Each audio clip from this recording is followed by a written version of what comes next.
Hi, it's Katelyn Steakley, your host for Wish You Were Here, Adventures in Tennessee's Upper Cumberland.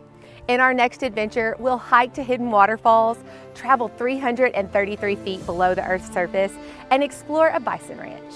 You know the adventure doesn't stop there, so pack your bags and join us for another unforgettable journey through Tennessee's Upper Cumberland. Only on Wish You Were Here.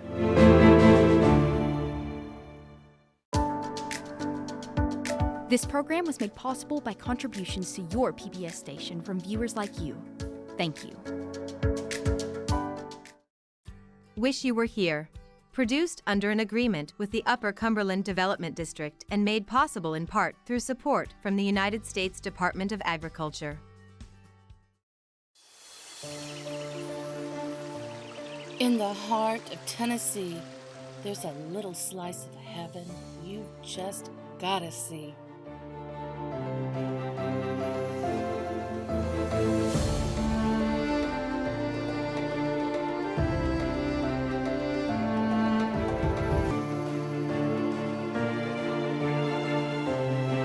Oh man, wish you were here.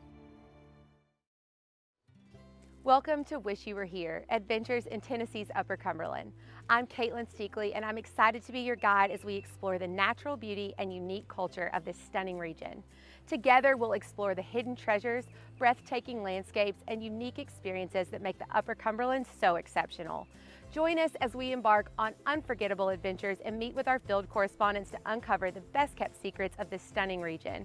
Let's begin our journey right here in the town of Gordonsville, where we'll discover the beauty of a one-of-a-kind bed and breakfast, Butterfly Hollow.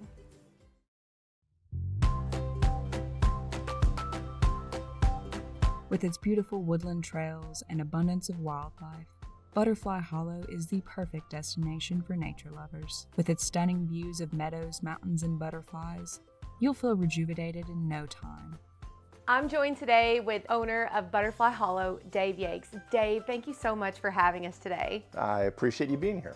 Butterfly Hollow is located here in Gordonsville, Tennessee, and I'm excited to hear about the history of Butterfly Hollow and all you have to offer. The home is 1899, so it's 125 years old.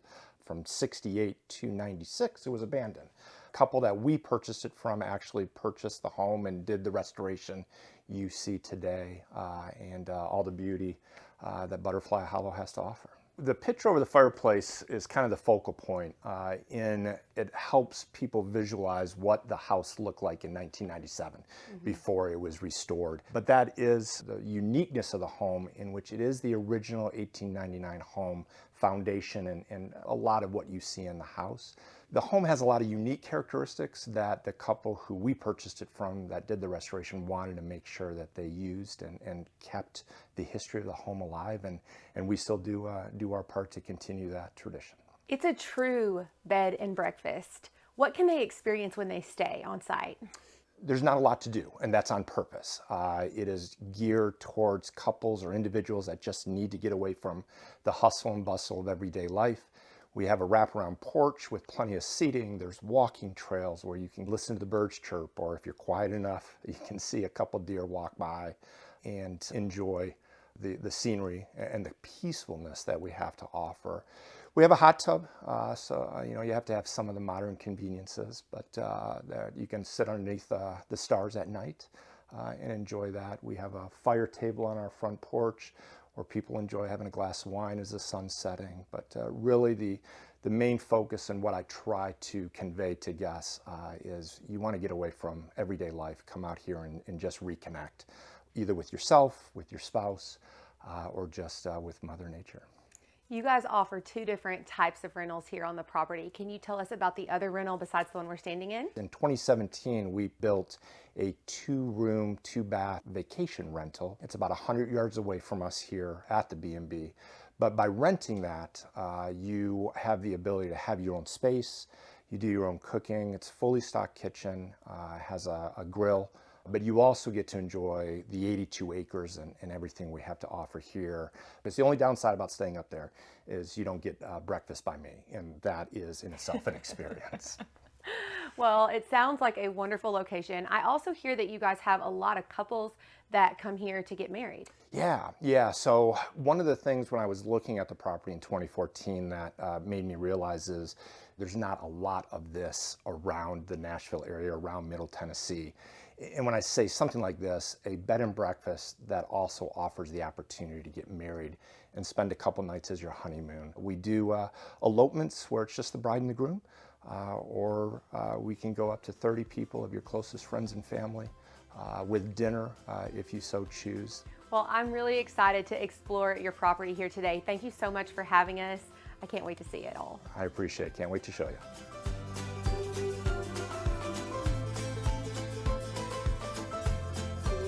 So come, explore Butterfly Hollow and discover the perfect blend of relaxation and adventure.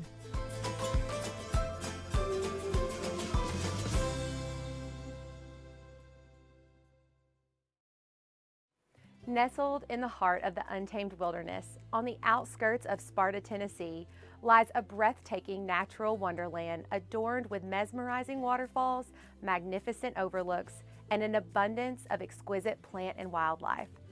Spending a day amidst the lush greenery and exploring the area's beauty is an experience that will leave you spellbound. Recently, field correspondent Rafferty Cleary had the opportunity to embark on a hike into one of the most enchanting corners of the Upper Cumberland region, Virgin Falls.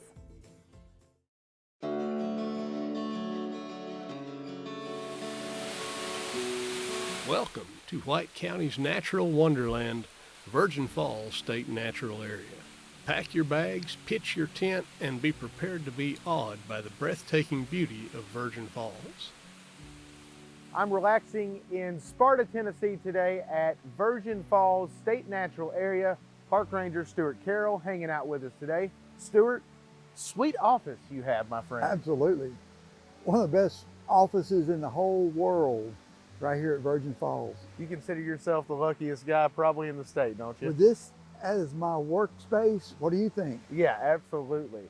So Virgin Falls State Natural Area, just a small part of a much larger natural area. How many acres does this encompass? What makes it stand out from the other tourist destinations across the southeast? We like to say that Virgin Falls is the most beautiful state park in Tennessee that you got to work to see. Now, you know, getting in here today was not easy, and it's a strenuous hike in here. It's about 4 miles one way through some strenuous terrain, so 8 miles round trip for folks to come in and see it. As you can see, it's an amazing waterfalls. But what we've also been working at is developing access to other beautiful things that people that aren't in such good shape can come see. The Lost Creek Falls, which is the little sister of this waterfalls, which is much, much easier to get to. So not only have we added acreage to protect these areas, we've also added acreage to make some of the other beautiful things in this area more accessible to a wider variety of people. The hike in is no joke, and I don't think we can stress that enough to our viewers out there. What are your suggestions if they're considering coming to Virgin Falls? If you're going to do the hike into Virgin Falls, first off, know what you're getting into. You know, if you want to work up to it, shorter, easier trails at some of the other state parks. We always recommend a walking stick because it helps you with stability. Bring a backpack. Always have, whether it's 5 essentials or 10 essentials, water, food, extra clothing, lights. So prepare accordingly. Stuart, as we were walking in today, you were pointing out all kinds of interesting things along the trail.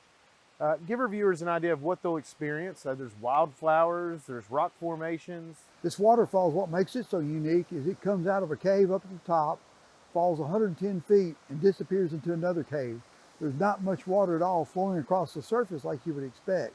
But getting in here, you've got all sorts of rock overhang, boulders.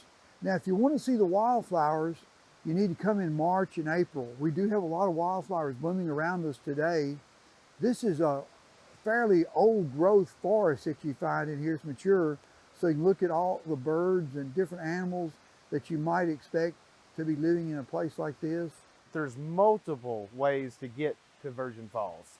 Well, the main way that a lot of people like to come in is off of Scotts Gulf Road, and that's been the trail since 1970 for 53 years.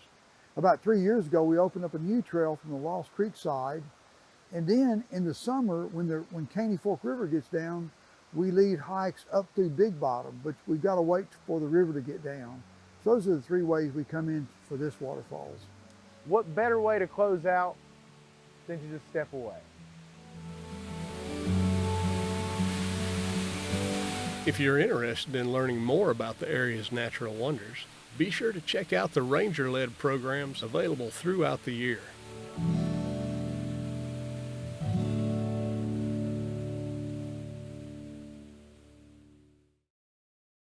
The Upper Cumberland is filled with awe-inspiring natural wonders, making it the perfect destination for all you adventure seekers out there. For our next adventure, we head underground. Do you dare to venture into a subterranean world and step into the shoes of an early explorer?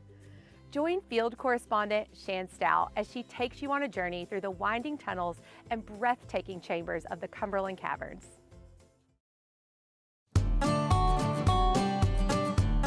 As we journey into the depths of Cumberland Caverns, we are transported back in time, where we rediscover the excitement early explorers once had as they travel through these underground passages so many years ago. I am in McMinnville, Tennessee, and we are 333 feet below the Earth's surface. That must mean we are in Cumberland Caverns, and I'm here with General Manager Nicole Redland. Hi, Nicole. Hi, welcome to Cumberland Caverns. Oh, this has been a wonderful trek in just to get to this point for the interview. Now, Cumberland Caverns is over 200 years old. Can you tell us a little bit about the history of the caverns? Yeah, so it actually started out as 2 separate caves. We had Higginbotham Cave and Henshaw Cave.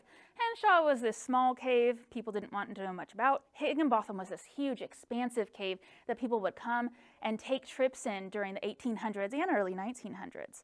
It wasn't until 1953 that a connection was made, and that made Cumberland Caverns possible. Now tell us a little bit about this historic chandelier, because people get to this point and a lot of pictures have been taken of this chandelier. Oh yeah, Roy Davis was our founder. He opened the cave for tours in 1956.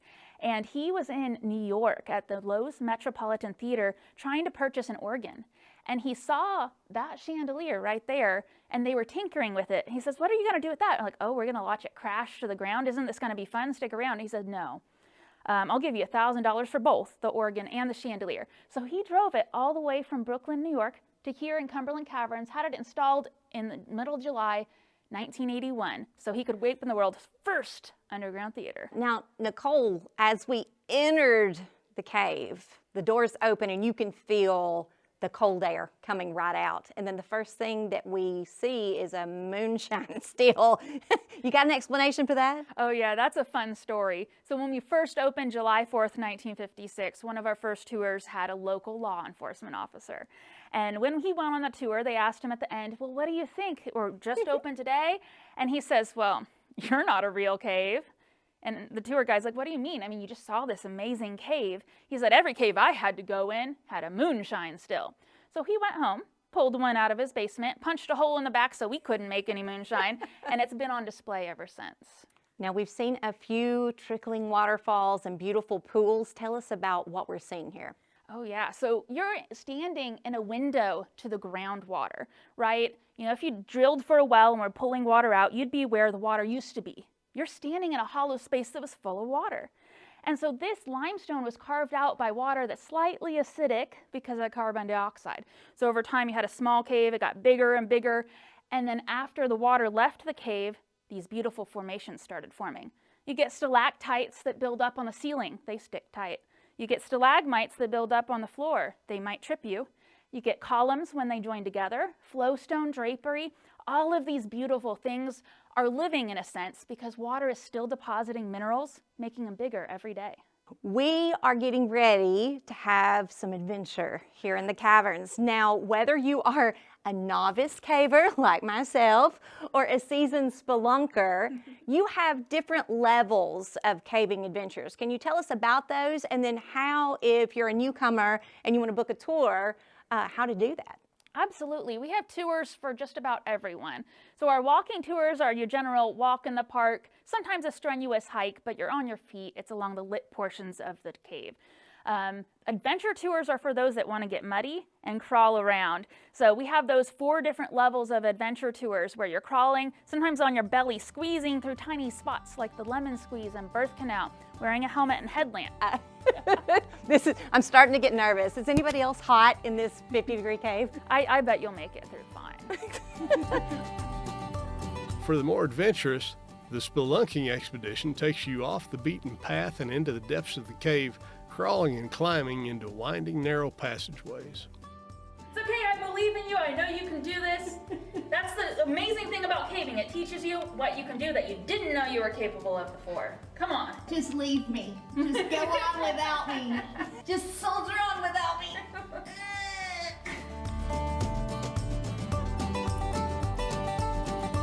A visit to Cumberland Caverns always provides an unforgettable underground experience.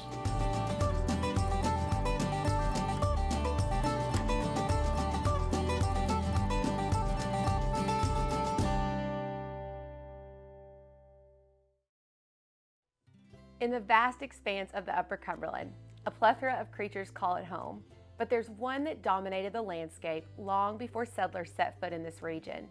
Majestic and powerful, the American bison once roamed the rolling prairies in large herds, leaving an unforgettable mark in our area's history. Let's join field correspondent Rafferty Cleary in Cookeville, Tennessee, where you can witness the beauty of the American bison firsthand at the Lazy G Ranch.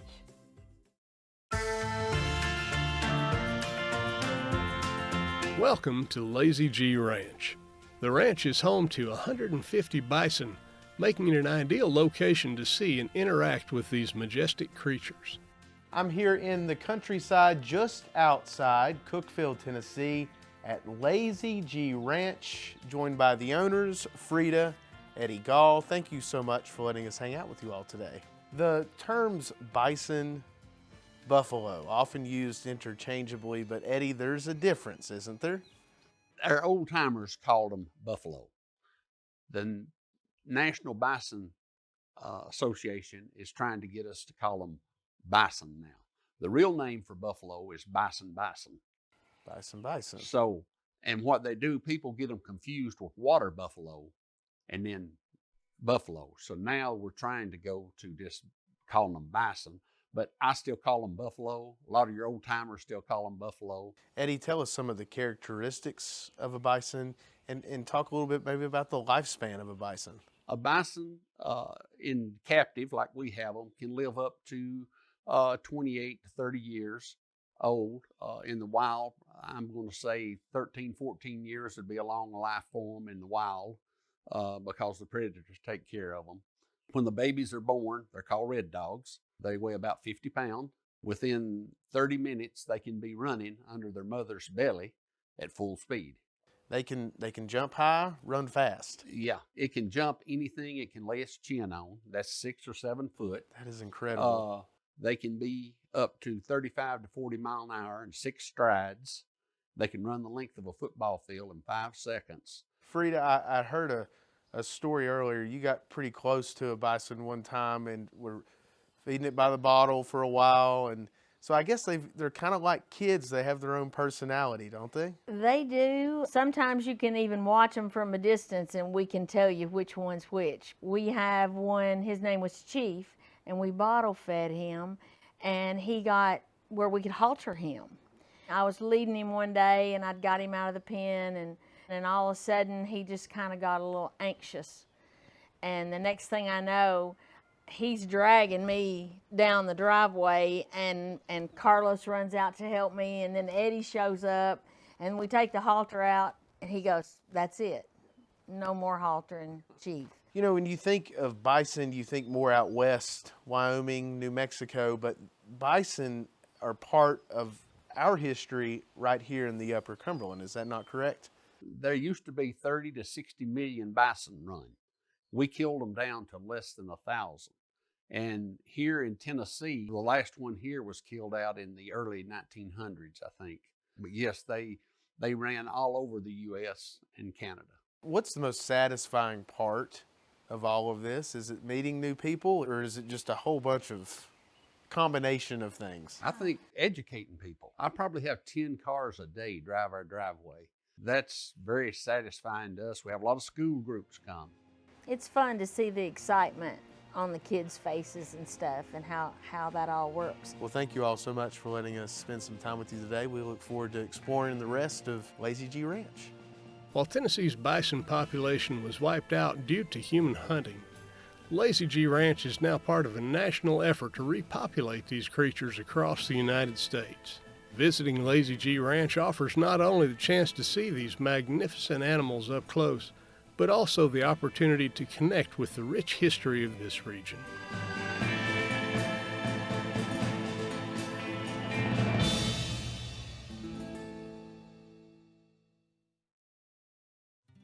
Theater has the power to inspire, challenge, and connect us in ways that few other art forms can. And few places embody this transformative power more than the Cumberland County Playhouse. Attending a performance at this cultural institution is an experience that stays with you long after the final curtain falls. Field correspondent Shan Stout had the opportunity to experience the magic of this celebrated theater and witness firsthand the impact that live performance can have on the community.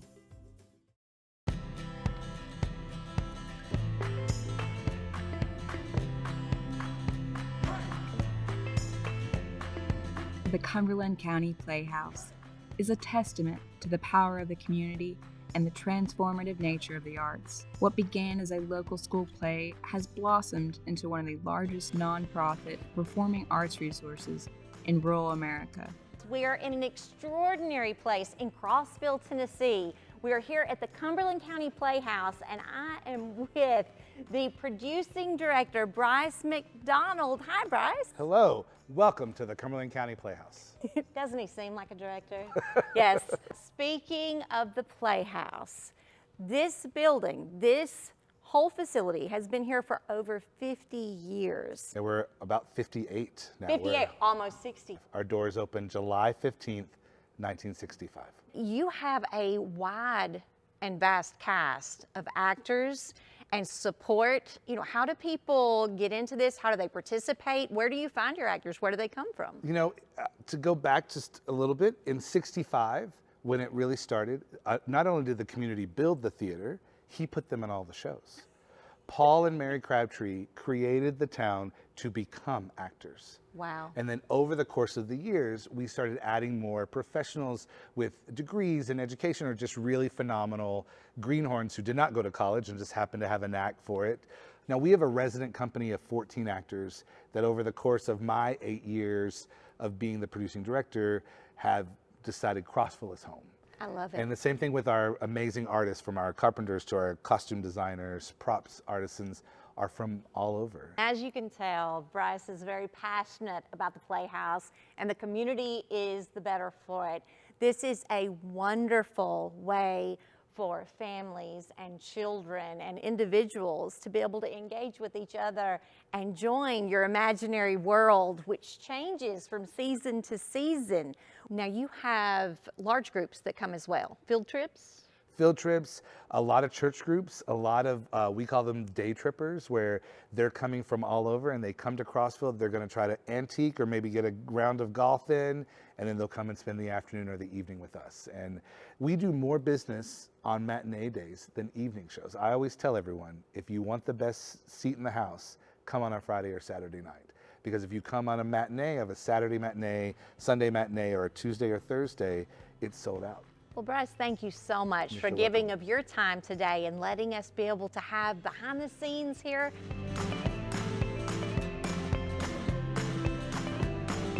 Now, in case you haven't noticed, we're now backstage in one of the dressing rooms here at the Playhouse. And I have Wesley Webster. Now, give me your full title. You wear many hats here. I am the Director of Education here. I get to work with 135 wonderful children every week, all year long, summer camps. We teach dance, we teach acting, we teach musical theater, many styles of dance, clogging and tap and ballet and jazz and contemporary. We have an extraordinary dance class. Every week we teach about 35 classes to these kids, and that follows the school year. And in the summer, we combine it all into a camp called our Summer Performing Arts Camp, Spark.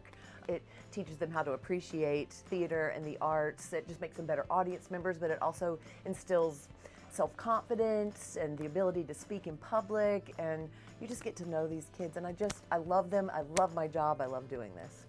Yeah. So, in other words, she's just not busy at all. No. Speaking of busy, we're going to let you get back to work because I know you're still getting ready in costume and Yeah. all that stuff, and we can't wait to see you a little Thank later. you. So, break a leg. And thank you very much. It's a pleasure to be here and to meet you. From Broadway stars to Hollywood actors, the Playhouse has attracted top talent who are drawn to its unique charm and dedication to the arts. Whether you're a local or a visitor, the Cumberland County Playhouse is a must-see destination that will leave you inspired and entertained.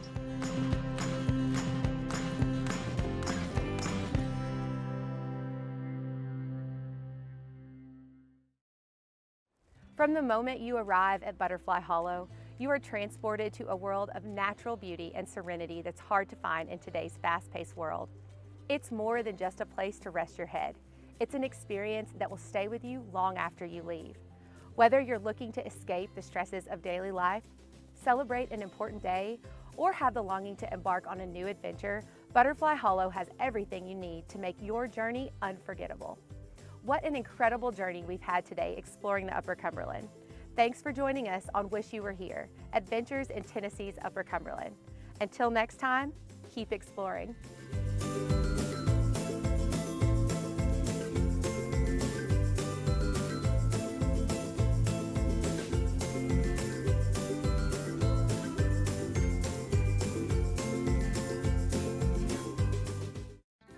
For our next adventure, we head underground.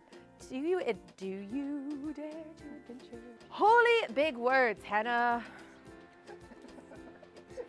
That was as hard as I made it look. Kramer's in my space.